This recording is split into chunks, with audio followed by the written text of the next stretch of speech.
Noticentro 1, CMI. Buenas noches, bienvenidos a las noticias. Los siguientes son los 3 hechos más importantes de hoy en Colombia. Noticentro 1 adelanta detalles de la nueva política de defensa y seguridad que se hará pública mañana. El Ministerio de Defensa presentará un plan que contempla garantías para la vida y la paz. Son 4 los puntos principales de la estrategia de defensa: la protección de la vida, la lucha contra la deforestación, la integridad territorial y el fortalecimiento de la fuerza pública. Vamos a ampliar esta noticia en nuestra emisión nacional a las 9 de la noche. Hay alerta por la posible llegada de las disidencias de las FARC al Sumapaz. Ante la amenaza, hoy se llevó a cabo un consejo extraordinario de seguridad con gobernadores y alcaldes para adoptar qué medidas hay para blindar la región. La alcaldesa Claudia López aseguró que por ahora no hay presencia de disidencias en la zona y agregó que no se permitirá que lleguen, para lo cual será reforzada la presencia institucional en el Sumapaz y los puestos de control de ejército y policía. La mandataria, junto con los gobernadores de Cundinamarca y Meta, se tomarán la región del 10 al 13 de mayo. Ampliación de esta noticia en nuestra emisión nacional a las 9 de la noche. A pocas horas de que se desarrolle en Bogotá la cumbre internacional sobre la crisis en Venezuela, que reunirá a 20 países, convocada por el presidente Petro, el mandatario venezolano Nicolás Maduro condicionó esta importante reunión. Desde Caracas, Maduro exigió que a Venezuela se le levanten todas las sanciones comerciales internacionales y advirtió que una de las condiciones para que la cumbre avance por buen camino es que la Corte Penal Internacional suspenda las investigaciones por crímenes de lesa humanidad que avanzan en su contra y de su gobierno. Vamos a ampliar esa noticia en nuestra emisión nacional a las 9 de la noche. Las siguientes son las noticias más importantes del mundo hoy. La reelección de Biden se queda sin apoyo a horas de que el presidente estadounidense anuncie su candidatura, mientras el apoyo a Trump crece. Expectativa en Argentina por posible candidatura de Cristina Fernández a la reelección. Secretario General de la ONU choca con el canciller de Rusia. Mercenarios rusos advierten a tropas ucranianas que tienen la orden de no tomar prisioneros. Nueva caravana de migrantes desde México hacia Estados Unidos desafía al presidente López Obrador. Rescatan a más de 1,000 diplomáticos atrapados por el sangriento conflicto en Sudán. Disney comienza su mayor oleada de despidos. 7,000 empleos serán recortados. Con Claudia Palacios y Margarita Ortega. El equipo del presidente de Estados Unidos, Joe Biden, se está moviendo contrarreloj para finalizar los detalles del anuncio oficial de candidatura a la reelección de Biden en el 2024. Las encuestas muestran un tibio apoyo a las intenciones reeleccionistas del mandatario demócrata. Joe Biden, quien en noviembre de este año cumple 81 años, buscará otro periodo en la Casa Blanca y sus asesores se están moviendo rápidamente para finalizar los detalles operativos y de personal de su campaña de reelección, que se espera sea un duro esfuerzo de 19 meses para convencer al público de sus logros y su habilidad para servir hasta bien entrados sus 80 años. Y aunque ni el gobierno ni el Partido Demócrata lo han confirmado, la candidatura del dirigente de 80 años es un secreto a voces y varios medios de comunicación estadounidenses aseguran que lo hará oficial mañana a través de un video, justamente cuando se cumple el 4º aniversario desde que Biden se declaró como candidato para las elecciones presidenciales de 2020. Sin embargo, los desafíos para el presidente en una próxima contienda son significativos y así lo reflejan las encuestas recientes que muestran un tibio apoyo a la reelección del mandatario tanto en la población como en su propio partido, como la realizada por NBC News, que encontró que solo el 26% de los estadounidenses cree que Biden debería postularse para un segundo mandato como presidente, mientras que el 70% dice que no debería hacerlo. Mientras el primer nombre que aparece en las listas del Partido Republicano para competirle a Biden es el expresidente Donald Trump, quien acaba de convertirse en el primer exmandatario en un proceso de juicio de la historia de Estados Unidos, pero que es apoyado por casi el 70% de los votantes republicanos.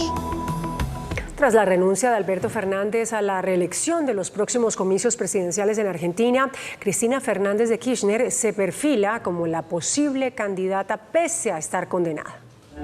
Después de conocerse que el presidente argentino Alberto Fernández no competirá en los comicios de 2023, muchos seguidores se preguntan si Cristina Fernández de Kirchner puede presentarse a las elecciones presidenciales de Argentina de este año. Cabe recordar que en diciembre la justicia federal condenó a Fernández de Kirchner a 6 años de prisión e inhabilitación perpetua para ejercer cargos públicos por delitos a la administración pública en el marco de la causa vialidad. Cargos políticos selectivos. Sin embargo, a la fecha la sentencia contra ella no se encuentra firme porque está pendiente de apelación y no puede ejecutarse hasta que no se agoten todas las instancias. Para eso todavía falta un largo periodo de procesos judiciales que no acabarían este año. Además, su rol de vicepresidenta le otorga fueros que la amparan legal y civilmente. Cristina Fernández de Kirchner convocó a un acto que tendrá lugar este jueves en la ciudad de La Plata, donde la funcionaria dará una clase magistral en el marco de la presentación de la escuela justicialista Néstor Kirchner. Será la primera vez que la funcionaria hable en público luego del pronunciamiento de Alberto Fernández. Muchos especulan que aprovechará la ocasión para anunciar su candidatura. Una directa declaración emitió Antonio Guterres, secretario general de Naciones Unidas, ante el canciller ruso por la invasión a Ucrania. Aseguró que ese país está causando sufrimiento y devastación masiva. Durante su discurso en una reunión del Consejo de Seguridad que fue presidida por el ministro ruso de Exteriores Sergei Lavrov, el secretario general de la ONU, Antonio Guterres, denunció el carácter ilegal de la invasión rusa de Ucrania y los efectos devastadores que está teniendo.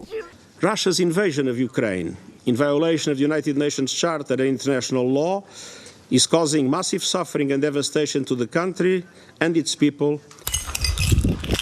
Apuntó además que el conflicto está empeorando aún más los problemas económicos globales desatados por la pandemia. El ministro ruso de Exteriores, por su parte, exigió acabar con la doble vara de medir con que se juzga a Rusia, país que dice están tratando de aislar. Insistió en que el gobierno de Kiev emplea prácticas nazis y se refirió a la invasión de Ucrania como una operación militar especial destinada a erradicar las amenazas contra su seguridad. Ambos mantuvieron una reunión bilateral después sobre la defensa de los principios de la Carta de la ONU. Entre tanto, el jefe del grupo paramilitar ruso Wagner ordenó a sus tropas que luchan en la ciudad ucraniana de Bakhmut no tomar más prisioneros con vida en el campo de batalla. En respuesta a la supuesta grabación de 2 ucranianos decidiendo disparar a un prisionero de guerra ruso, el cual no ha podido ser verificado aún, el polémico jefe del grupo de mercenarios ruso Wagner, Yevgeny Prigozhin, lanzó una preocupante amenaza.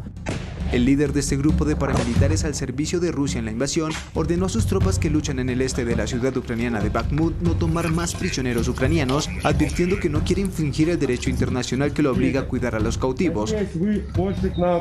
Por el contrario, Prigozhin ordenó aniquilar a todos los enemigos en el campo de batalla. Desde el inicio de la ofensiva rusa contra Ucrania en febrero de 2022, Kiev y Moscú se acusan mutuamente de malos tratos a prisioneros que constituyen crímenes de guerra. El gasto militar mundial alcanzó un nuevo récord, llegó a 2,24 billones de dólares, disparado principalmente por la invasión a Ucrania y las crecientes tensiones entre potencias en disputa como China y Estados Unidos. Este aumento fue encabezado por Europa, donde fue del 13%, llegó a 345 mil millones de dólares, lo que en términos reales implica superar por primera vez los datos de 1989, hacia el final de la Guerra Fría. Las subidas más pronunciadas en estas inversiones o gastos fueron la de los países cercanos a las fronteras rusas y ucranianas, como fue el caso de Finlandia. China se retractó por las declaraciones de su embajador en Francia, quien sugirió que los antiguos estados soviéticos no existen. Las declaraciones del embajador de China en Francia desataron la polémica en los países exsoviéticos. Según el representante del país asiático, estas naciones no tienen un estatus efectivo en el derecho internacional, ya que jamás hubo un acuerdo que les fijara estos derechos como territorios soberanos. Ante una reunión citada por Estonia, Letonia y Lituania, miembros de la Unión Europea, y la reacción de los ministros de Relaciones Exteriores de las naciones asociadas a la organización, China se retractó de las palabras de su representante.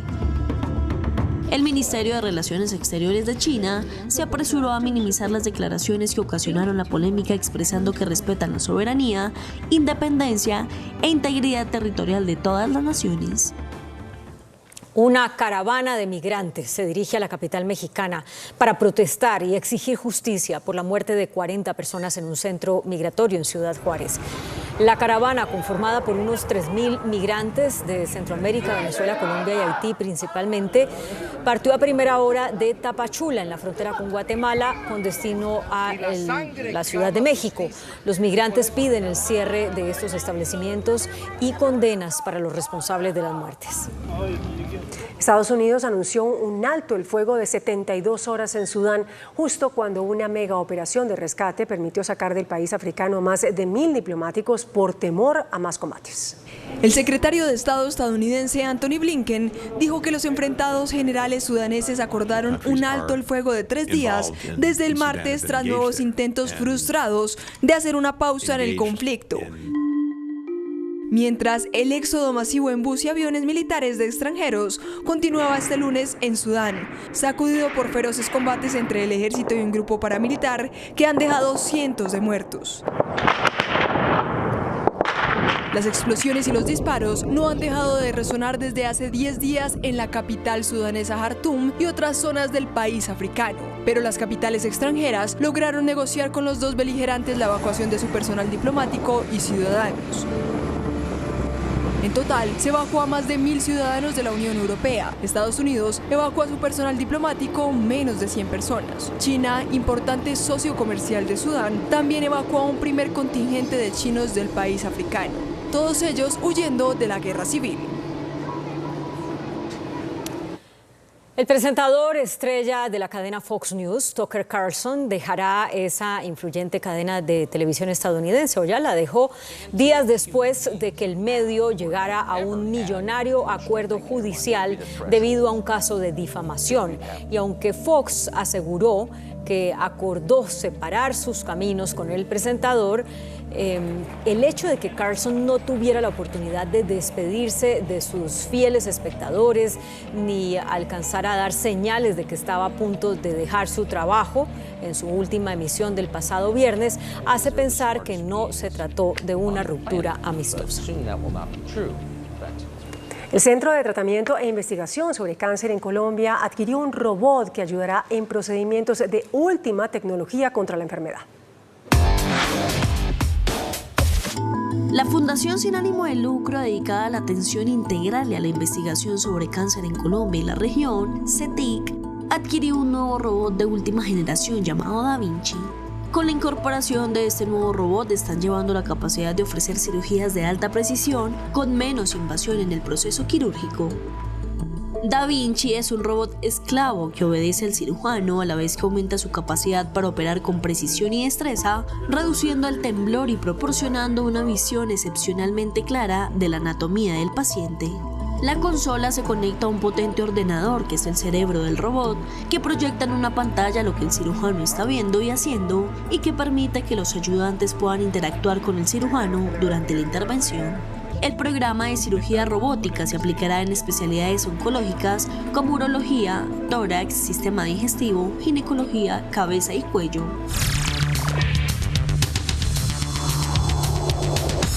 Muy buenas noches. El Fondo Nacional del Ahorro confirmó hoy que abrirá una nueva línea de crédito, pero esta vez para quienes construyan a partir de ahora vivienda. Como ustedes bien lo saben, hasta ahora el Fondo Nacional de Ahorro daba créditos para comprar vivienda, pero no para construir vivienda. El doctor Gilberto Rondón es el presidente del Fondo Nacional del Ahorro y es nuestro invitado de esta noche. Doctor Gilberto, gracias por aceptar. ¿Cómo es el asunto de la nueva decisión que han tomado ustedes de darle crédito para quienes construyan vivienda? Gracias, Yamid. Quiero agradecerle esta oportunidad que nos ofrece para contarle a todos los colombianos el mundo de beneficios que tiene el Fondo Nacional del Ahorro. El crédito se llama crédito constructor, obedece a una razón, digamos que elemental, y es que hoy en día hay una crisis de vivienda nueva. Sí. El 81% de los municipios de este país, que son más de 1.000, no tienen proyectos de vivienda nueva. Y eso tiene un problema, porque los subsidios se dan para vivienda nueva. De manera que, digamos que una parte muy grande de esta nación no tendría la posibilidad de tener subsidios. Es decir, doctor Rondón, ¿se cayó la construcción de vivienda nueva? Sí, digamos que no solamente hay una crisis en este momento de vivienda. ¿Qué llama usted crisis? La crisis se está dando por las altas tasas de interés, por el tema de la inflación, que en este momento está en más de 13 puntos, sí, y por otras circunstancias, como el precio del dólar, para el tema de los insumos y demás. Me han dicho, la crisis de vivienda nueva quiere decir que la gente no está comprando vivienda nueva. Digamos que no yo me refiero más que todo a los municipios donde el Fondo Nacional del Ahorro quiere llegar, sí, que son a los territorios más alejados. Allá no hay construcción de vivienda nueva. Y no hay construcción porque los constructores no quieren hacer proyectos. Nosotros les vamos a ofrecer créditos para que ellos puedan adelantar los proyectos. A los constructores. A los constructores. En toda Colombia. En toda Colombia. Y nosotros vamos a comercializar los apartamentos o las viviendas que ellos hagan a través del fondo, a través de nuestros afiliados, que tenemos muchos. Hoy en día tenemos, para dar una idea, 50.000 créditos aprobados. No han podido desembolsarse los créditos porque no hay vivienda, por un lado, sobre todo en esos municipios, porque la vivienda está concentrada realmente en las grandes ciudades como Bogotá, como en la costa, Medellín, Cali, etcétera, etcétera. ¿Y a qué se debe eso? Pues precisamente el tema de la falta de construcción depende de una parte de que hay una crisis de todas maneras económica en el país de la cual queremos nosotros ayudar de alguna manera. Que no hay demanda. Digamos que demanda la hay, pero hace falta, sobre todo para los créditos que nosotros buscamos colocar, que son las viviendas BIS, para la gente de menos recursos, de menos de 2 salarios o 4 salarios, pues no tienen los subsidios. Ese, digamos, es el problema. El presidente de la República, el doctor Gustavo Petro, ha anunciado que va a buscar $1 billón para subsidios. Eso sería excelente, porque eso la gente podría llegar y adquirir su vivienda con un subsidio, que es muy importante para el cierre financiero. Pero el asunto ahí, doctor Gilberto, es ¿qué hace la gente informal para tener un aval o para tener con qué garantizar el crédito que le da el fondo para comprar vivienda? Bueno, pero es que me permite usted hablar de un tema muy importante. Lo voy a concretar. Para afiliarse al fondo hay 2 formas. Una es a través de las cesantías. ¿Quiénes tienen cesantías? Todos los trabajadores formales de este país tienen cesantías. Y aquí pueden llegar todos, los públicos, los oficiales, los privados, los particulares, pero todo el mundo puede llegar. Pero no los informales. También. Es que la una es la primera opción, la primera forma de llegar al fondo. Pero hay otra opción que es maravillosa. Se creó para los informales, que es a través de una cuenta de ahorro contractual. Sin necesidad de tener... Sin necesidad de tener cesantías, porque es que mucha gente informal, los tenderos, los vendedores de tintos, los pequeños emprendedores, todo el mundo... ¿Y ellos cómo pueden hacer entonces? No, simplemente nosotros les abrimos una cuenta, los bancarizamos, sí, pero además... en unos términos absolutamente flexibles. Si están reportados, vemos cómo les solucionamos el problema para que se puedan abrir una cuenta de ahorro que se llama ahorro voluntario contractual. Si están reportados como morosos.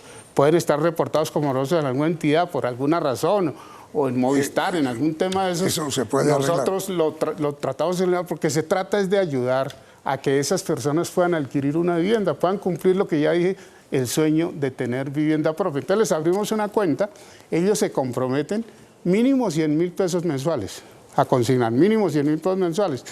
Y posteriormente ha pasado 1 año, 2 años, si nosotros vemos que, digamos, el hábito del ahorro es bueno, sí, que es estricto, inmediatamente le damos un crédito.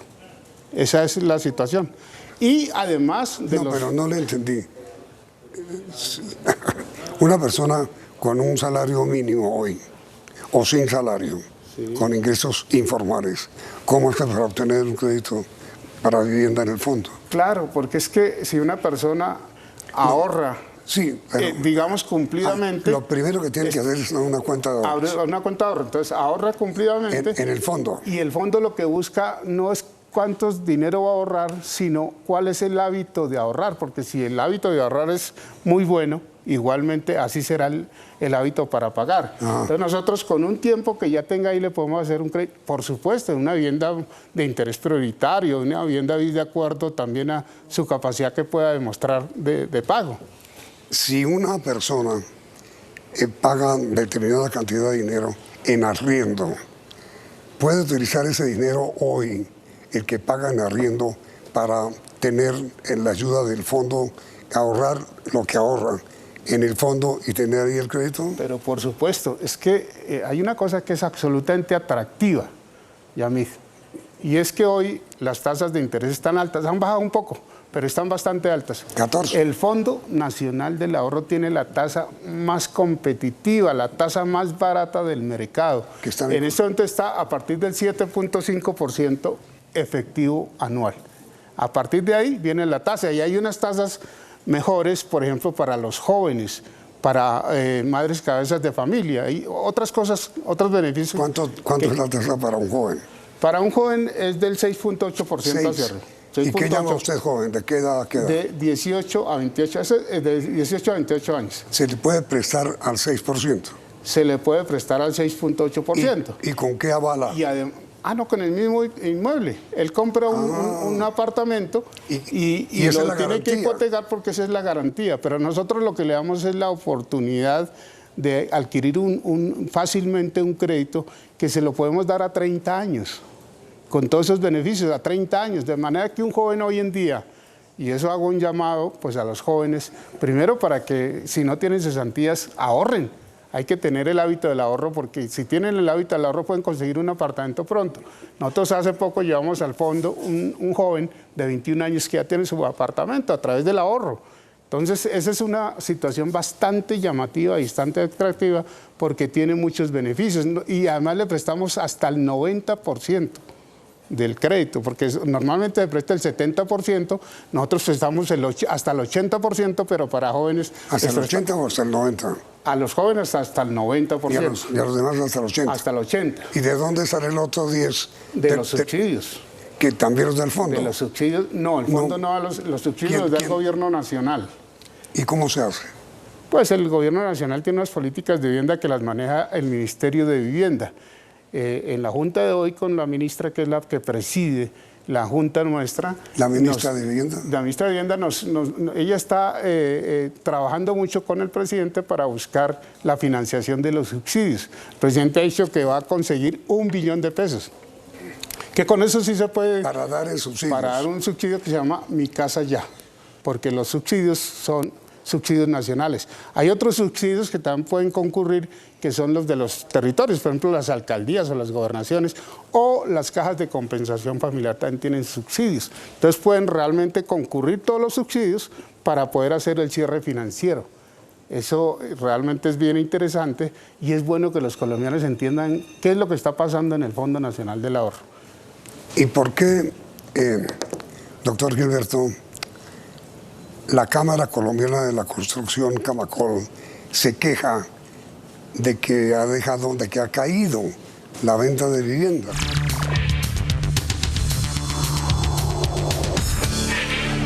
¿Por qué la queja de la Cámara Colombiana de la Construcción es la de que el crédito para construir vivienda ha bajado?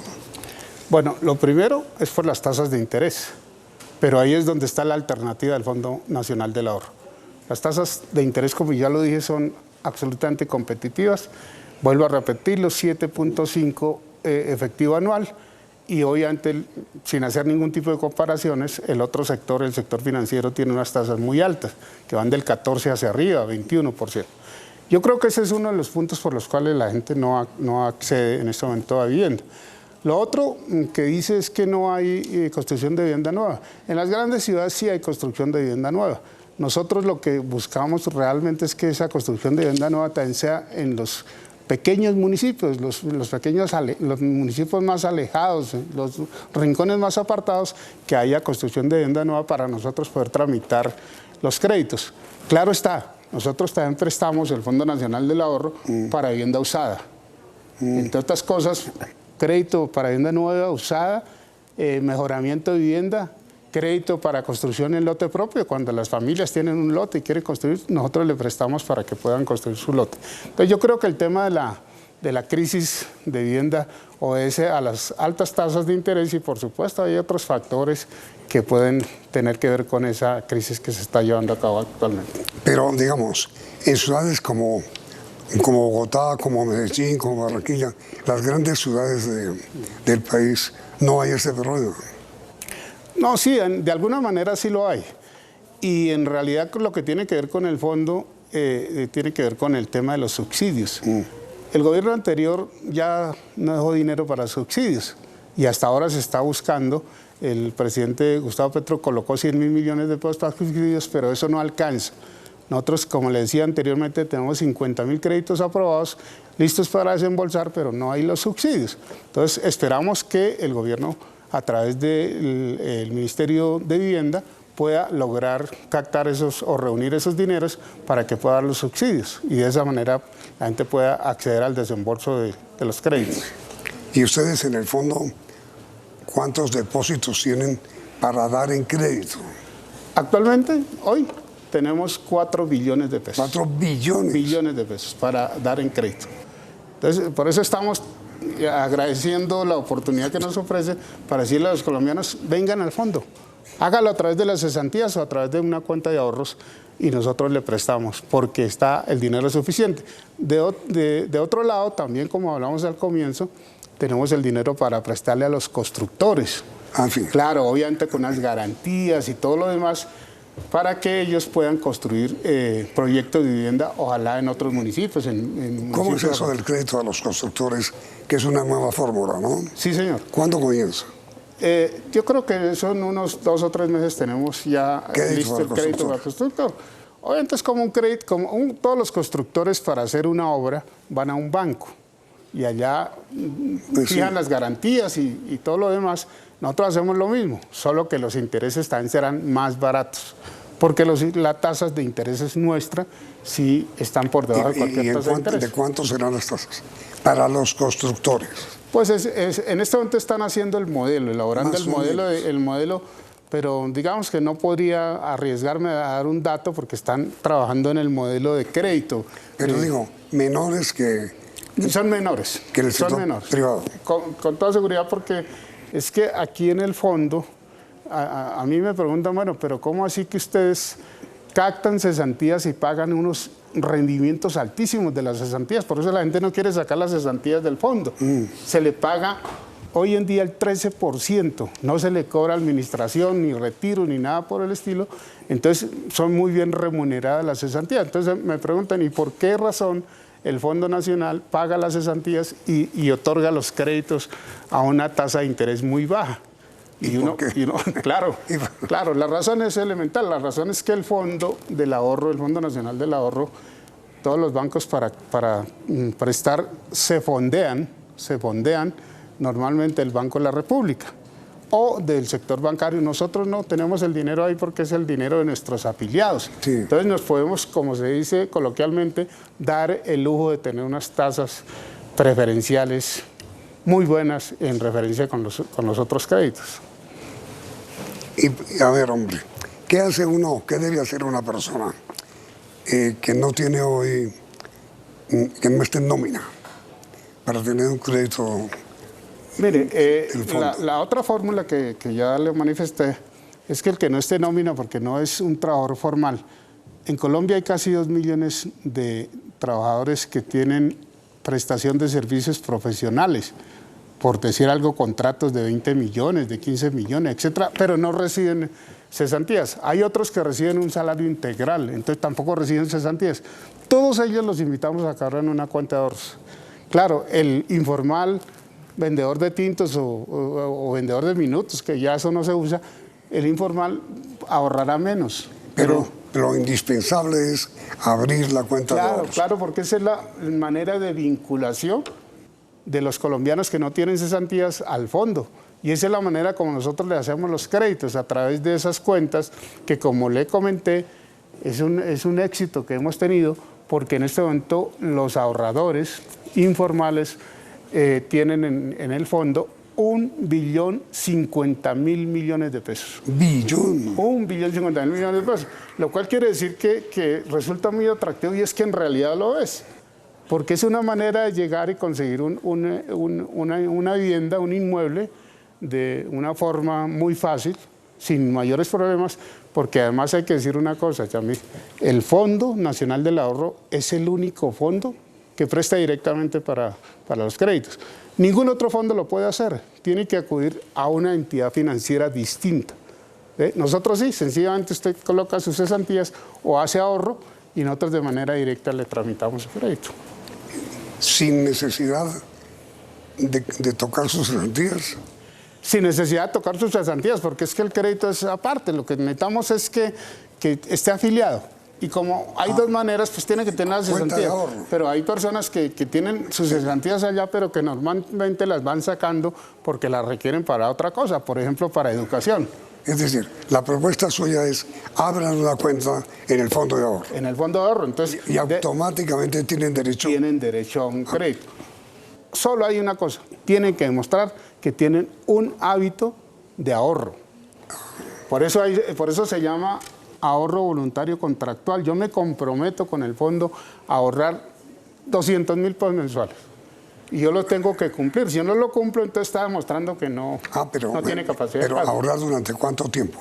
No, pues cuando ahorran 100.000, que es lo mínimo, de un año, fíjese una cosa, están ahorrando el equivalente a una cesantía. ¿Pero un año?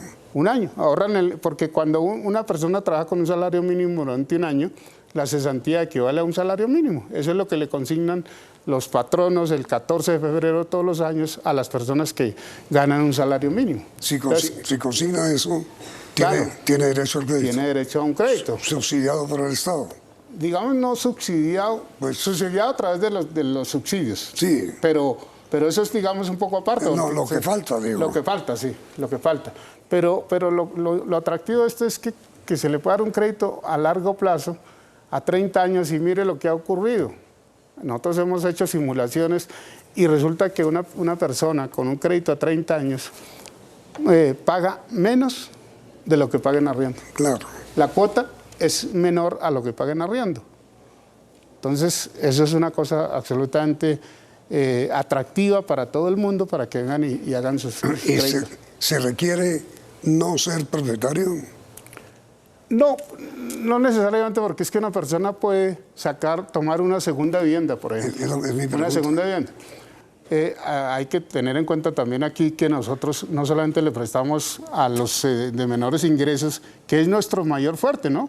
El 80% de los créditos que estamos asignando son para personas con ingresos menores a 4 salarios mínimos, a 2 salarios mínimos. Que obviamente Pero también le prestamos a los que se llaman OIS, a las personas que quieren sacar un crédito de 1.500 millones, por ejemplo, le prestamos el dinero. O a un leasing habitacional también por ese valor. De manera que es otra forma, pero el interés del fondo, que es lo que permite cumplir como la filosofía del fondo, es realmente ayudar a las personas menos favorecidas, y por eso nosotros además nos estamos extendiendo a todo el país. Estamos llevando nuestras oficinas a todo el país para que las gentes de los municipios más pequeños puedan tener acceso al crédito del Fondo Nacional del Ahorro. Lo más importante que me parece que usted anunció es que uno puede avalar, garantizar la compra de vivienda con la misma vivienda que compra. Claro, porque de todas maneras se preguntarán los televidentes, pero ¿cómo así que una persona que ahorra un año, 2 años, 100.000 pesos le prestan y quién garantiza eso? Sí, no, es que de todas maneras el crédito es hipotecario. Entonces nosotros le prestamos a que compre su vivienda, pero es con una hipoteca, sobre hipoteca, de manera que hay un riesgo. Pero quiere que le diga una cosa curiosa, son más cumplidos los de menos recursos que los de más recursos. Además, hombre, si se puede utilizar el dinero que hoy paga en arriendo para pagar la cuota, pues... Pero magnífico. Y nosotros obviamente tenemos un mundo de cosas. Por ejemplo, se me ocurre ahorita comentarles el tema de un seguro de desempleo. Un seguro de desempleo para quienes quedan sin empleo. Sí. El fondo le paga su cuota durante un año. ¿Ah, sí? Claro. Un seguro de desempleo. De desempleo. Para que tenga el crédito claro, porque es que nadie está exento que tenga un trabajo y de aquí a mañana pierde el empleo. Lo subsidian durante un año. Durante un año, mientras obviamente se recupera, mientras logra conseguir otro empleo. Eso es una cosa absolutamente importante. Y bueno, ahí hay muchas cosas que contar. Por ejemplo, hay un tema de los colombianos residentes en el exterior. Cuénteme. A ver, los colombianos residentes en el exterior van allí y trabajan 20 horas, sobre todo en Estados Unidos, para demandar recursos para sus familias. ¿Nosotros qué proponemos? Nosotros les abrimos una cuenta de ahorros voluntario contractual por los canales digitales desde aquí. Ellos no tienen que molestarse en eso, desde aquí. Y allá, por los mismos canales, nos van ahorrando. Y cuando haya un momento y quieran comprar una vivienda para ellos mismos cuando regresen, para sus familias, o muchos dicen para una vivienda para mi mamá, por ejemplo. ¿Y eso está ya vigente? Claro, sí, señor. Ya. Ya está vigente y solo que arranca el 1 de junio. De junio. Porque es que tuvimos un inconveniente, porque la DIAN en un momento dijo, bueno, pero esta gente tiene que estar como formalizada, no sé qué, y eso sí es muy difícil. Se supo. Claro. Y ustedes ganaron. Claro, entonces, ¿qué es lo que pasa? Ya no interesa el estatus migratorio que tenga la persona ya. Ya lo importante es que ellos quieran hacer el ahorro. Y volvemos a lo mismo, porque entonces dicen, bueno, pero un colombiano residente del exterior seguramente nunca vuelve, y entonces ¿quién paga el crédito? No, pues la vivienda, porque de todas maneras es hipotecaria. Tiene la ventaja de que repatria capital sin pagar impuestos. Claro, esa es otra cosa que les ayuda mucho. Entonces ese, por ejemplo, es otro tema. Nosotros, y no vamos a hablar de los dos, le prestamos a adultos mayores de 75 años. Hasta 75 años le prestamos por 5 años, porque hay una norma que dice que cuando ya tiene 80 ya no puede acceder a crédito. ¿Le prestamos sin intereses? No, le hacemos los créditos que estamos haciendo. Lo que pasa es que normalmente cuando uno ya tiene cierta edad y va a un banco, ya no le prestan. Sí, exactamente. O tiene uno que someterse a una cantidad de exámenes médicos. Los mayores tienen que... Entonces nosotros aquí, no, les prestamos. Si son de 75 años, si son de 70, le prestamos por 10 y así, sucesivamente le vamos prestando hasta 30 años.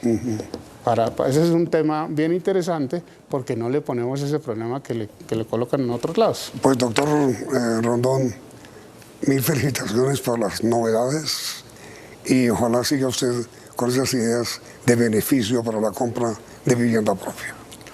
Nosotros, o mejor el Fondo Nacional del Ahorro, pretende contribuir de alguna manera a mejorar las condiciones de vida de los colombianos. Eso es lo más importante. Y nosotros creemos que sí lo podemos lograr, porque con ese dinero que le hemos dicho podemos llegar a todas partes. Cuando una familia tiene vivienda, deja de ser pobre. Sí. Y además está bancarizado. De manera que eso lo podemos ayudar a hacer para además alcanzar todas las metas y los programas de este gobierno. Y ahí estamos listos, los invitamos a que se acerquen al fondo, a que nos llamen por los canales digitales y ahí estamos listos para ayudar. Mil gracias, doctor Gilberto Rondón, presidente del Fondo Nacional del Ahorro. Gracias, John. Muy amable a usted. Gracias. Y a ustedes, televidentes, gracias por la sintonía y los invito a que continúen aquí. Noticentro 1, CMI. Noticentro 1, CMI. Nueva política de seguridad y protección anuncia Ministerio de Defensa. Habrá fortalecimiento de la fuerza pública, transparencia en derechos humanos y lucha contra deforestación. Alerta por llegada de disidencias a Sumapaz. Anuncian medidas. Mañana cumbre internacional en Bogotá sobre Venezuela. Llegan 20 cancilleres. Presidente Maduro pide que Corte Internacional suspenda investigación contra él. Crece problema de escasez de medicamentos. No aparecen 202 medicamentos. La reforma a la salud se votará mañana. Asesinan a 4 colombianos en México. Nuevo presidente de Ecopetrol dice que no van a acabar la gallina de los huevos de oro. Fondo Nacional del Ahorro lanza línea de crédito para constructores. Bogotanos apoyan justicia por mano propia, revela encuesta. Con Claudia Palacios y Margarita Ortega. Iniciamos nuestra segunda hora de noticias. Noticentro 1 CMI conoció detalles de la nueva política de defensa y seguridad que se presentará mañana al país. El ministro de la Defensa, Iván Velázquez, junto con la cúpula militar, revelarán un plan que contempla garantías para la vida y la paz. Son 4 los puntos principales de la estrategia de defensa: la protección de la vida, la lucha contra la deforestación, la integridad territorial y el fortalecimiento de la fuerza pública. Esta es la nueva política de seguridad y defensa del gobierno del presidente Petro. El objetivo específico se centra en proveer condiciones de seguridad y protección para la vida, la integridad personal y el patrimonio. Como estrategia del gobierno está el aportar a la paz total, la desarticulación de organizaciones armadas ilegales y el abordar el problema mundial de las drogas. Se anuncia la adquisición de 8 equipos de alta tecnología para combatir el narcotráfico bajo la estrategia de interdicción. Como segundo eje de la política está el contener la deforestación y contribuir con la protección y la preservación de la biodiversidad. El gobierno busca contribuir a la gestión del cambio climático. Para el gobierno es fundamental salvaguardar la integridad territorial, la soberanía, la independencia nacional y el orden constitucional. El gobierno impulsará una agenda internacional del sector seguridad-defensa, formulará 2 leyes, una de defensa y seguridad fronteriza, así como otra de seguridad y defensa nacional. La apuesta también está dada al fortalecimiento de la fuerza pública, en su talento humano, la legitimidad, teniendo en cuenta la integridad, transparencia, los derechos humanos y género. Se fijó la meta de erradicación para este año, que será de 28.000 hectáreas, un 60% menos que la del año pasado. Mañana será presentada esta política, que consta de un documento de 60 páginas por parte del Ministerio de Defensa. Los gobernadores de Cundinamarca, Nicolás García, del Meta, Juan Guillermo Zuluaga, y la alcaldesa de Bogotá, Claudia López, acordaron un plan especial que ejecutarán en la región del Sumapaz para enfrentar una posible llegada de las disidencias de las FARC. Ni el Meta, ni Cundinamarca, ni Bogotá volverán a ser nunca de las FARC, nunca. En medio del Consejo de Seguridad, el gobernador del Meta aseguró que las disidencias de Iván Mordisco y la Segunda Marquetalia están en disputa en municipios muy cerca a la región del Sumapaz. Y que son los que podrían afectar a Cundinamarca y a Bogotá. Lo que está haciendo las disidencias de Iván Mordisco es poniendo como un paraestado. Las extorsiones se han quintuplicado, no solamente están extorsionando comerciantes y empresarios, sino que también a los campesinos les están midiendo las fincas, les cobran por hectárea de tierra, cobran por cabeza de ganado, por carga de plátano, por carga de yuca, por litro de leche. La alcaldesa Claudia López y el gobernador de Cundinamarca descartan por ahora la presencia de las disidencias en la región, pero anunciaron medidas. No hay presencia de frentes, presencia de cambuches, ni en la localidad de Sumapaz de Bogotá, ni en el departamento de Cundinamarca, pero no vamos a esperar a que los haya. No solo hemos pedido la presencia y el aumento de puntos de control en el Sumapaz y en todo este corredor por parte del Ejército, sino que queremos acompañar esa instalación de más puntos de presencia, y por eso el día 10 de mayo, durante 3 días, vamos a acompañar al Ejército. Por su parte, los alcaldes de Pando, Ibenicia y Cabrera están preocupados porque no tienen el pie de fuerza suficiente para enfrentar una eventual amenaza. Lo único que sí sé es que los hechos que han ocurrido los últimos días, eso da un indicio de que hay grupos al margen de la ley que están atentando contra la ciudadanía. Tenemos 8 policías que siempre están en el municipio, pues no sería suficiente la fuerza pública para poder apoyarnos si esto llegara a pasar. Si ahorita no le ponemos atención a esto, quizás en 1 o 2 años otros mandatarios lo estén lamentando. Los mandatarios, el ejército y la policía se tomarán la región del Sumapaz del 10 al 13 de mayo para reforzar la presencia institucional y los puestos de control. A esta hora en la Casa de Nariño, el presidente Gustavo Petro y la alcaldesa de Bogotá, Claudia López, sostienen una reunión sobre el metro para la capital de la República. Gerardo Aristizábal, buenas noches. ¿Qué se sabe de la reunión? Hola Claudia, buenas noches. Pues la reunión a la que usted hace referencia acaba de concluir hace unos minutos aquí en la Casa de Nariño.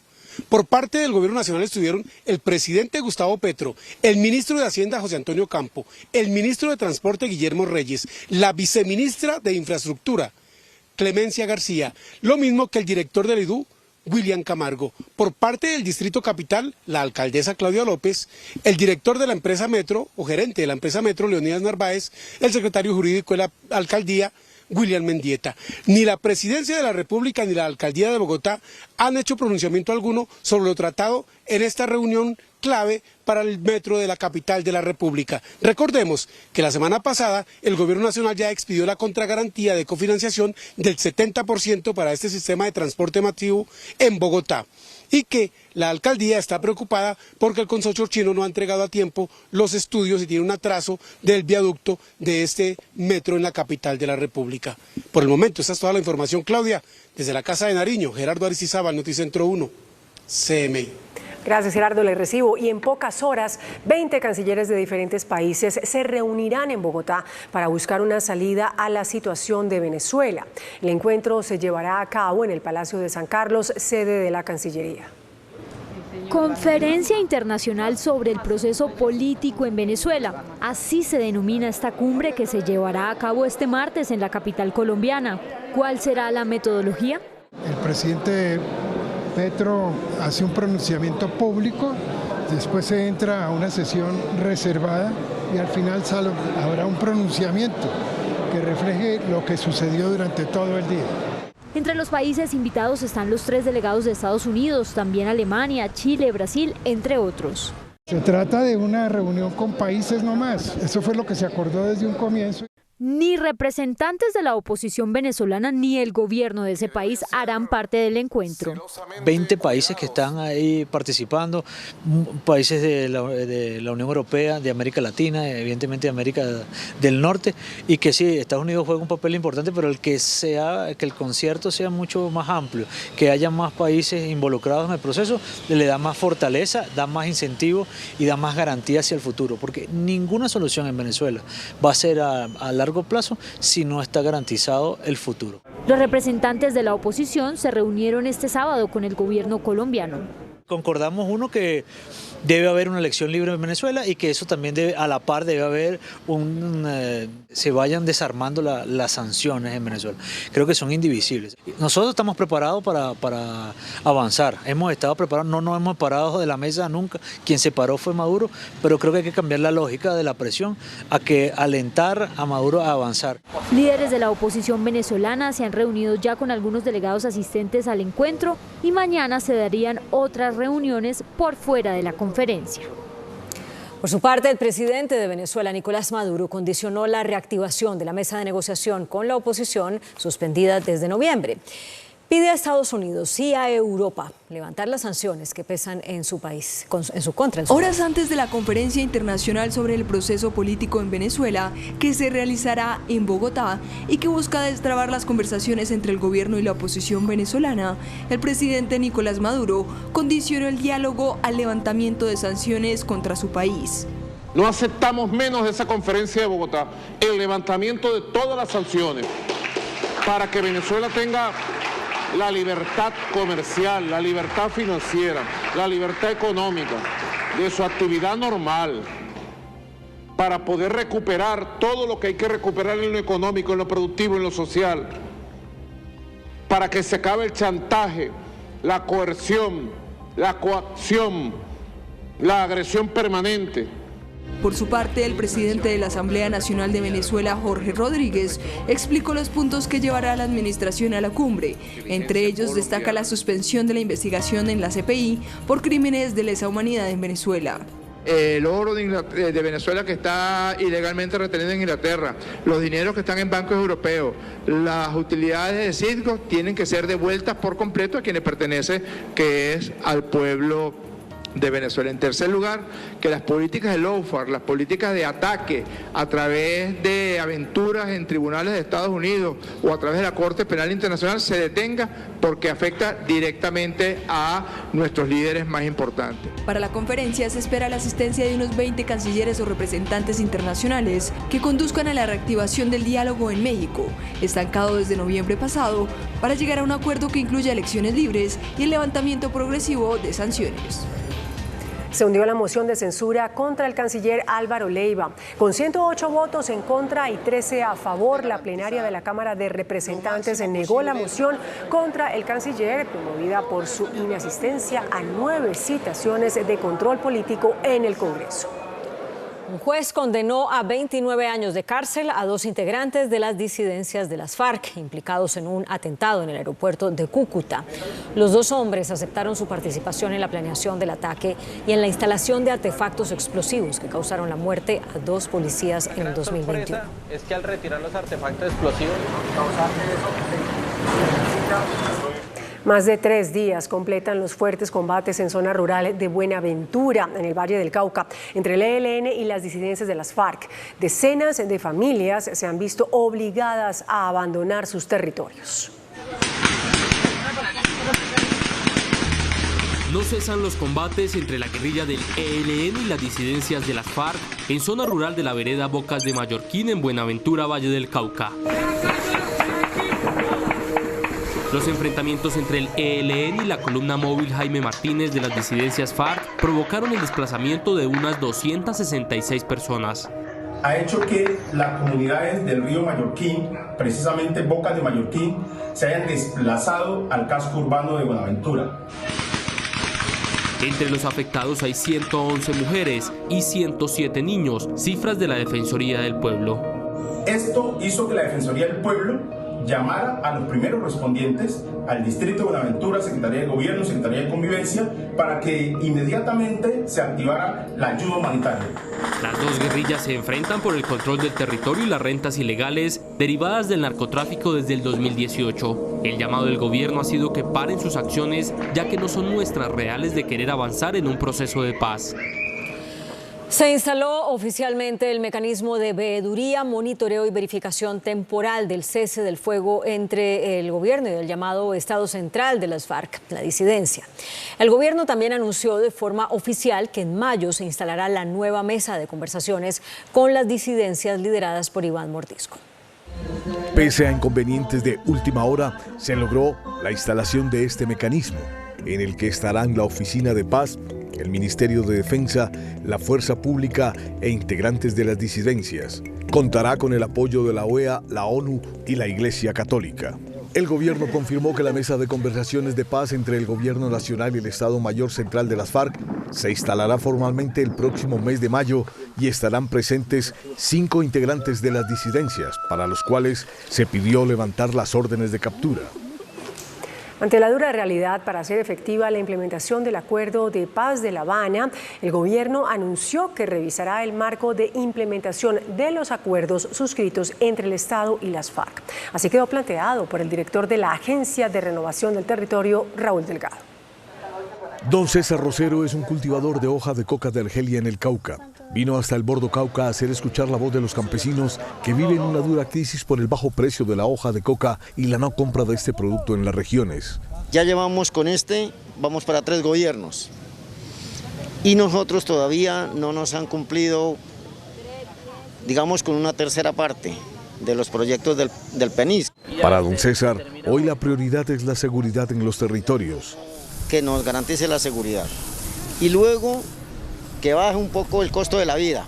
Estamos a punto de colapsar y si esto no se nos pone cuidado, pues digamos a poco tiempo, pues esto va a terminar en un paro. Desde el gobierno se dice que se quiere cumplir con los proyectos trazados en los programas de desarrollo con enfoque territorial, pero no hay presupuesto. Los recursos hoy disponibles no van a ser suficientes para cumplir la totalidad de las iniciativas que las comunidades priorizaron hace 5 años. Eso implica, y así lo ha propuesto el gobierno nacional, por una parte, modificar el plan marco de implementación del acuerdo de paz. Por ahora, y frente a la realidad, el gobierno dice que se compromete a cumplir hasta donde más se pueda. 202 medicamentos están escasos en el país. En Noticentro 1 CMI conoció el listado del INVIMA donde se reporta la crisis. Los fármacos para atender el cáncer y la atención son los más complicados de conseguir. Este es el documento del INVIMA con los 202 medicamentos escasos en el país, varios de uso en pacientes de atención hospitalaria y ambulatoria. Ya no hay medicamentos para poder suministrar. Esto está generando unas PQRs altísimas por parte de los usuarios, porque no les estamos pudiendo entregar el medicamento ambulatorio, ni tampoco estamos teniendo ya inconvenientes con pacientes hospitalizados. La preocupación se concentra en garantizar los fármacos para personas que padecen de cáncer y sufren de la atención. Ahorita tenemos desabastecimiento en un producto que es muy puntual, que es el Betalot, que es un medicamento para estimular más el trabajo del corazón. Digamos que nuestra crisis más reciente está relacionada con los fármacos utilizados para las imágenes de tomografía por emisión de positrones, que es una tecnología de última generación para el diagnóstico del cáncer. Una de las razones de la escasez es el retraso en los trámites del INVIMA. No solamente tienen que ver con los retrasos en el INVIMA, que además son considerables, 21.000 trámites, es bastante, sino también con los temas globales a los que me refería anteriormente, y nadie pues puede negar que de todas maneras ha habido problemas en la velocidad en la que, digamos, se mueven los recursos por el sistema. Podríamos estar hablando de una ralentización de los recursos en el sistema que también puede estar afectando. El documento final de reforma a la salud que se debatirá mañana en el Congreso con modificaciones tiene 139 artículos. Se contempla que las EPS mantengan el cambio a ser gestoras de salud y vida. En la Gaceta del Congreso fue publicado el documento final de la ponencia de la reforma a la salud con las modificaciones que serán debatidas en el Congreso mañana. El aseguramiento es uno de los puntos que más tuvo cambios comparado con el proyecto original. Se transforma el sistema actual en uno de aseguramiento social en salud, y aunque el Ministerio de Salud asume la rectoría del sistema, se permitirá la gestión pública a través del Estado y la privada a través de las gestoras de salud y vida, lo que hoy conocemos como EPS. Estas gestoras no manejarán recursos ni tendrán integración vertical, pero sí tendrán funciones del manejo del riesgo en salud en territorios. Trabajarán articuladamente con las redes integrales e integradas de salud y administrarán sus centros de atención primaria. La redacción va quedando más clara, eso va dando más tranquilidad del papel que van a jugar estas entidades, que no se van a desperdiciar unos conocimientos acumulados y que van a ayudar en todo ese papel de articulador tan necesario al interior. El manejo de los recursos estará a cargo de la ADRES, que realizará giro directo a los prestadores. Se eliminan los fondos territoriales, pero se crean los fondos cuenta, que se encargarán de llevar un registro permanente de cada servicio prestado y pagado. ADRES no debería mezclar esas funciones de recaudo, de acumulación de riesgos, información y recursos, no lo debe mezclar con funciones micro, como son las funciones de verificación de cuentas, elaboración de contratos y auditorías. 16 casos de mutilación genital femenina se han registrado en el país en lo ocurrido de este año, según denunció Bienestar Familiar. El ICBF puso la lupa en los casos de mutilación genital femenina que se han registrado en el país. Solo este año se han presentado 16, todos al interior de la comunidad indígena en Vera. Se presentan algunos en el eje cafetero, otros en Chocó, otros en Antioquia, y lo que hemos descubierto es que parece que la práctica no se abolió, o que por lo menos hay unos indicadores para nosotros que ya son críticos. El instituto trabajará con las autoridades para prevenir y castigar este delito que se ha considerado como violencia sexual. Estamos en diálogo con el Ministerio de Justicia, porque esto tiene una franja débil entre la justicia propia y la justicia ordinaria. Es un delito de violencia sexual, es donde lo estamos categorizando. El Bienestar abrió 12 procesos administrativos de restablecimiento de derechos. La Fiscalía llamará a imputación de cargos al primer grupo de responsables en una presunta estafa con la criptomoneda Daily Cop. El desfalco podría llegar a los 150.000 millones de pesos. La Fiscalía investiga un esquema con monedas virtuales que al parecer sería una pirámide. Según las denuncias, operaba de la siguiente forma. Los promotores y creadores de la criptomoneda tenían un grupo conocido como comerciales, quienes eran los encargados de conseguir inversionistas ganando comisiones del 10%. En el esquema también aparecen decenas de influenciadores de redes sociales, quienes recibían dinero de los fundadores por promocionar la moneda. Y en el fondo estaban los inversionistas, quienes compraban la moneda bajo la promesa de millonarios rendimientos. La Fiscalía ya está estableció que 150.000 millones de pesos estarían comprometidos en el escándalo de Daily Cop. Se vienen decisiones muy importantes, en este caso a nivel nacional, y en este caso se listan imputaciones de cargos contra comerciales y contra los directivos de esta organización criminal, de esta empresa llamada Daily. Se van incautados ya bienes y se está tratando de entregarlos a las víctimas por más de 4.000 millones de pesos, casas, bienes y automóviles que ya están en poder y en conocimiento de las autoridades. La Fiscalía prepara las primeras decisiones que incluirían imputaciones de cargos y el embargo de varios bienes de los implicados. Desde tempranas horas de la mañana se presenta cierre total en la vía que del municipio de Buga conduce a Buenaventura en el Valle del Cauca, a la altura del peaje de Nuevo Guerrero. La comunidad del sector protesta por la falta de acceso a servicios públicos, matrícula colectiva del Consejo Comunitario de Negritudes, respuesta para las víctimas de la ola invernal, reactivación de los servicios médicos permanentes en el puesto de salud y un acueducto. 2 líderes sociales fueron asesinados en las últimas horas. En el municipio Abejorral de Antioquia fue asesinado Gilberto Antonio Rivera López. En otro caso, aislado, en Cartagena, fue asesinado Samir Antonio Zárate Lugo.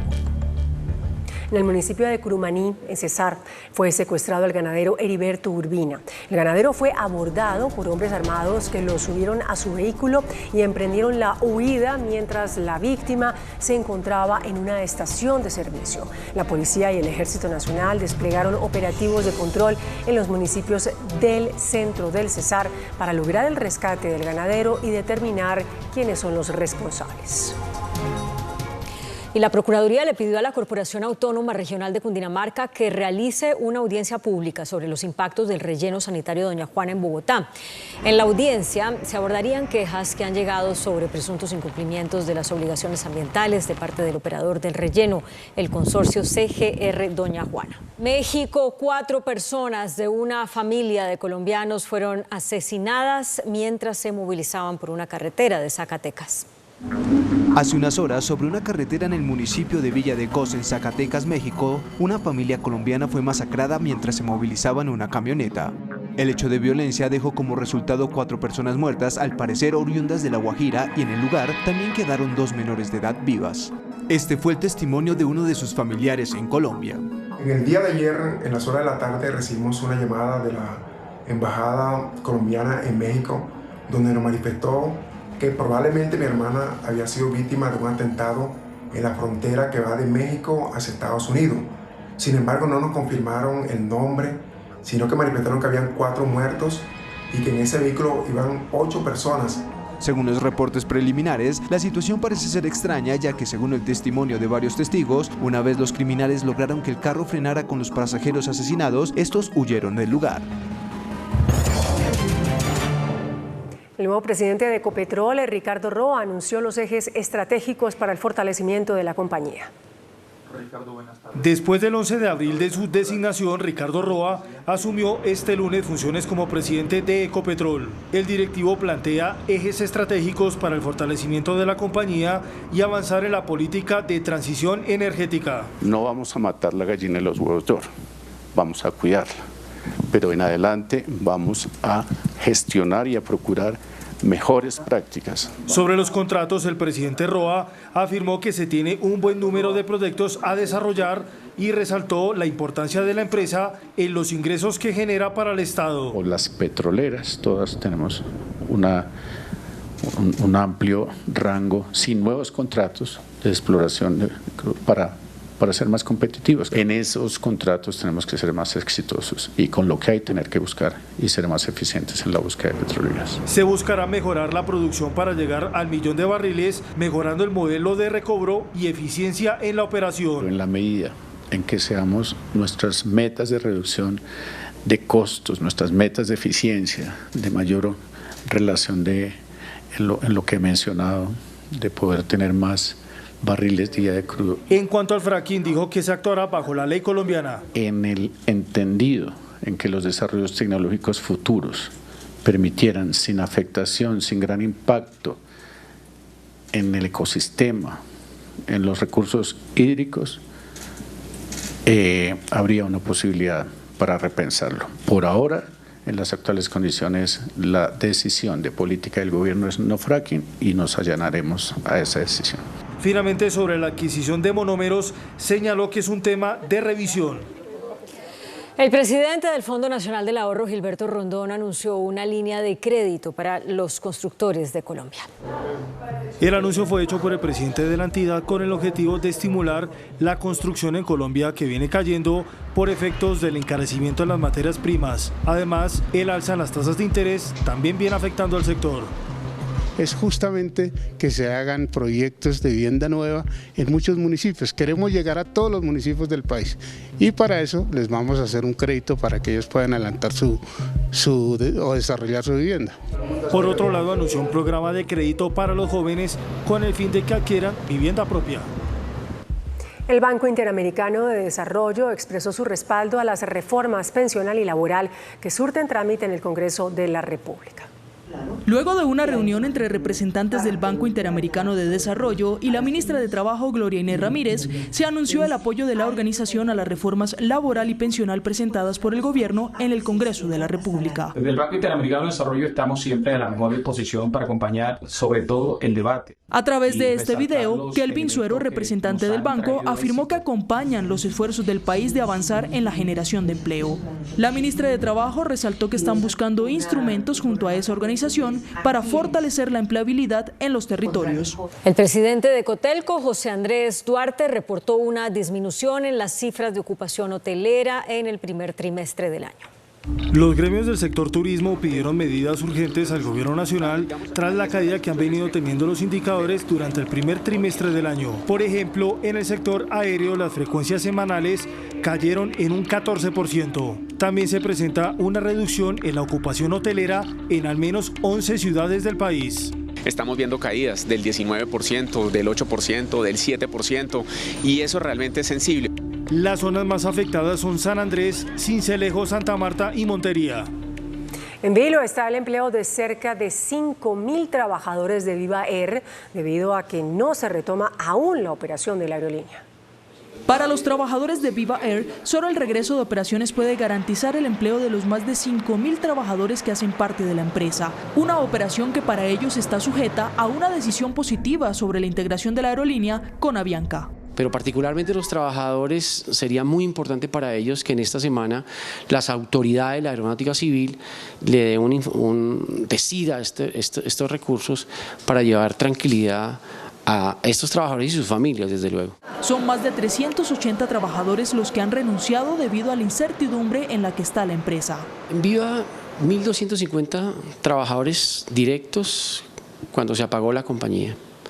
Indirectos aproximadamente 4.000 trabajadores, con lo cual estamos hablando de más o menos 5.000 trabajadores entre directos e indirectos. El ministro de Transporte, Guillermo Reyes, aseguró que antes de que termine este mes, tanto Viva como Ultra volverían a operar.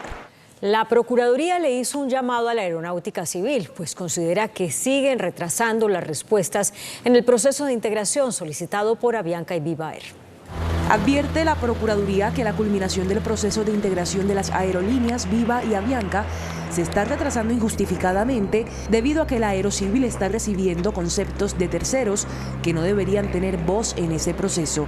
Por ejemplo, advierte la Procuraduría que el dictamen entregado por la aerolínea Wingo sobre la asignación de slots retrasa el trámite ante la Aerocivil. Desde el pasado 4 de abril, la Procuraduría denunció que el proceso de integración empresarial entre Viva Air y Avianca incurrió en errores, pues se hizo con una norma incorrecta, lo que ha permitido la intervención innecesaria de terceros. El índice de capitalización de la bolsa, que mide el comportamiento de las 25 principales acciones, cerró al alza. El índice selectivo MSCI Colcap de la Bolsa de Valores de Colombia subió 0,77% a 1.225 puntos. La acción de interconexión eléctrica ISA fue la que más subió, con una valorización de 3,58% a 17.960 pesos. La acción de la Bolsa de Valores de Colombia fue la que más bajó, con una pérdida de 7,91% a 9.900 pesos. La acción más negociada de la jornada fue la de Ecopetrol, al movilizar más de 11.000 millones de pesos, con una variación positiva de 2,8% a 2.385 pesos. Y el dólar cerró a la baja. Indicadores económicos en Noticentro 1 CMI. La tasa representativa del mercado que regirá para mañana martes será de 4.482 pesos con 45 centavos. Los profesionales del cambio compran la divisa en promedio en 4.440 pesos y la venden en 4.500 pesos. Un euro cuesta 4.928 pesos con 50 centavos. La libra de café en Nueva York se cotizó a $1.96 centavos. El azúcar se transó en 25,86 centavos de dólar la libra. El barril de petróleo WTI se cotizó en $78,63 centavos. La referencia Brent para Colombia se cotizó en $82,34 centavos. Una acción de Ecopetrol cuesta 2.385 pesos. La gran mayoría de los habitantes de Bogotá apoyan la justicia por mano propia para enfrentar la delincuencia. Así lo revela una encuesta del programa Bogotá ¿Cómo vamos? Más de la mitad de los bogotanos están de acuerdo con la defensa por mano propia ante la delincuencia. 54% de las personas están de acuerdo con organizarse, ya sea individual o colectivamente, para atender sus necesidades de justicia por propia mano y pues ese es un dato que no nos gusta en la ciudad. Los capitalinos cada vez son más pesimistas. 7 de cada 10 cree que la ciudad va por mal camino. El 45% de los ciudadanos se siente inseguro. Lo que más golpea la percepción son los atracos y la drogadicción. El 65% de las personas está preocupada por los atracos callejeros. Eso es lo que más le duele a la ciudadanía, que le roben sus pertenencias, que le roben su propiedad básicamente. El informe también revela un alarmante aumento en el número de personas que aguantan hambre en Bogotá. Lo que más me duele es que haya un 25% de ciudadanos que digan que no tienen 3 comidas al día.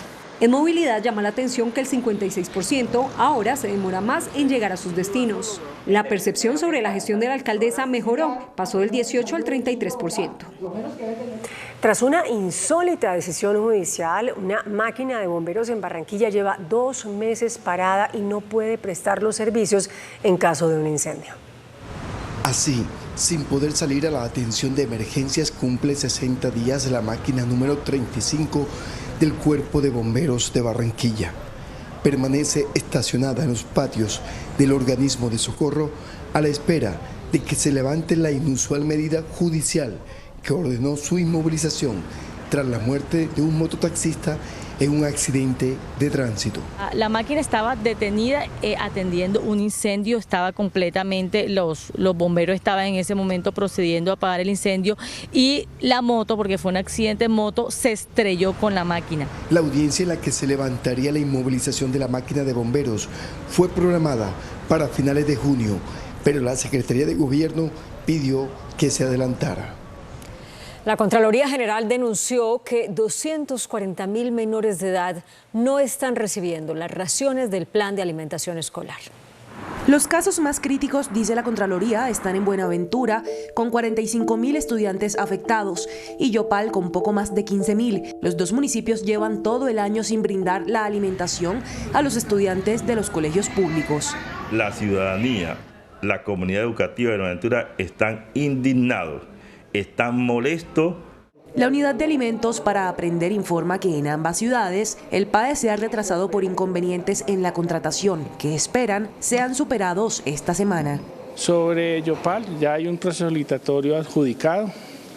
Esperamos que todos los desarrollos permitan, y ese es el anuncio que nos hizo la Secretaría de Educación del municipio, que el 2 de mayo arranque. En el departamento del Magdalena, el PAE se encuentra suspendido desde el pasado 21 de marzo, afectando a 138.000 niños. Todavía en el Magdalena no tenemos garantizada la continuidad del programa, a pesar de que empezó a tiempo. Justamente la Contraloría de Bogotá arrancó una inspección en varios colegios para verificar el cumplimiento del Plan de Alimentación Escolar. El Contralor Distrital se tomó varios colegios públicos de Bogotá para verificar las condiciones en las que se está entregando el PAE.